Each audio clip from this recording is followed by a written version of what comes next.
elədiyimiz şəxslər o şəhidlər xiyabanında yatır. Deməli, onun da anasına yaxın olar. Gedir lap məhbəs həyatı keçirlərsə, gedir ayda bir dəfə qanun necə icazə verərsə, gedir övladını görər, gələr də. Bu da var.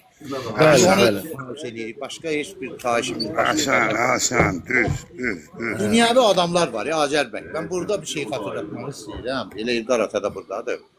İlqar Atanın övladı Murad, zabitimiz, Qarabağ müharibəsi dövründə mənim üçün Azərbaycanın milli qəhrəmanı. Mənim gözümdə Azərbaycanın milli qəhrəmanı, bəli. Həm döyüşçü, həm alim olmaq çox çətin şeydir. Döyüşçü olmaq da biraz yaxşıdır, şərəflidir. Amma həm də alim olasan, vətənpərvərliyi təbliğ eləyəsən.